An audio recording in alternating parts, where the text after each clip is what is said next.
says with Derek Jones. I mean, you know, Dillian Whyte is a fight that we've looked at. I think whether that's, you know, if we get the Wilder fight, do we still fight Dillian Whyte? Maybe.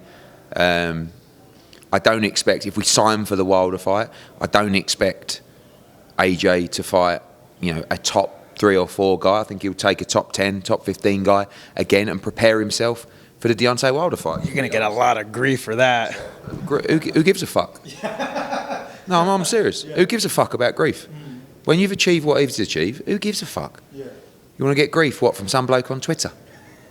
No, but serious, like you have to back yourself to a point in life. You have to look back at what you've achieved and worry about criticism from, you know, you shouldn't, when you've been a 2-time world heavyweight champion, when you've won Olympic gold, when you've made hundreds of millions, when you've changed your life, when you've changed people's lives around you, when you've changed your family's life, are you really at the point in your career when you want to worry about being criticised for taking a fight that you feel is the correct development for a fight a couple of months later, which is the biggest fight or one of the biggest fights in the sport and one of the biggest in heavyweight history? Fuck everybody. And that's the position AJ has to be in his career. Selfish. Don't worry about the criticism. It's like when he boxed Jermaine Franklin. Oh, he was too, you know, he should have gone in there and done this. No. He should have gone in there and made sure he won as many rounds as possible. Should have been a little bit more aggressive. But don't worry about it. All he cares about is winning. If he went in against Deontay Wilder and boxed his head off for 12 rounds and people thought it was boring, who cares? That's where he's at in his career right now. Wants to win the big fights, wants to become heavyweight world champion. He'll do it in the way that he feels is most effective. Now, he's not going to go in against Wilder and just try and outbox him. He's going to go in and try and knock him out, but with brain. But you can't worry about criticism from people, like, you know, and I'm not saying we should disregard, you know, fans and opinions, but really, like, you know, don't you feel that some people have achieved enough? I want to touch on with you, Eddie, is Conor Benn fighting in America, and I know in some commissions there is a precedent that they'll see, like, hey, he's banned here. We'll go and follow that based on precedent. Are you guys worried that you're going to run into that in the United States? Well, he's not banned by any commission. He doesn't have a license. Not in the US, yeah. In the UK. Yeah. He doesn't have a license in the UK. Yeah. So, but he has an issue with UKAD, where he has a provisional suspension that will likely be lifted. But at the moment, there are various commissions in the US that will license him. Some may not.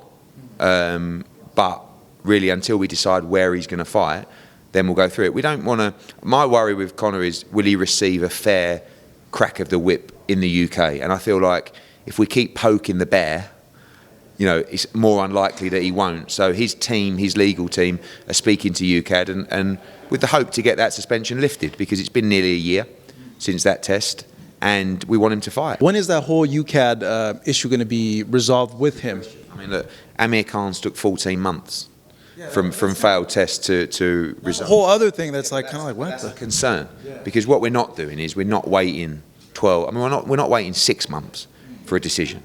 There's a big problem in terms of jurisdiction around, particularly around CAS, over UKAD's ability to hear this case, and that's the ongoing conversation. So I'm staying out of that. Leave it to Conor's lawyers, but we expect that suspension to be lifted, subject to a hearing, but when, you know, and that's what we want clarity on. How long will this process take? Because we're not going to wait 6, 12 months to get a decision, and that's a concern looking at the history of the length of those decisions. And if the decision goes against him, what happens then? If it goes against him, he'll receive a ban from UKAD.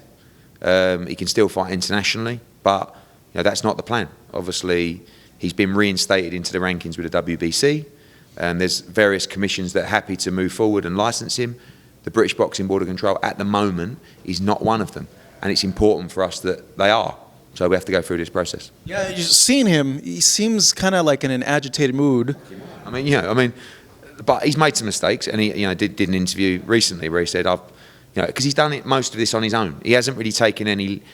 He's taken legal advice, but media advice and how to deal with it, because he believes in his innocence, and he's chosen various people to speak to. A lot of people have dug in and really battered him, and then he doesn't want to speak to them now. And I understand, like, it's up to him who he wants to speak to, but I just want to see him back in the ring. You know, he's one of the best welterweights in the world, and we believe in him, and we believe in his innocence. Some don't, but we do. But we have to go through various processes. I think there's a lot of people that are happy that that UKAD process is underway, and we'll see where it leads.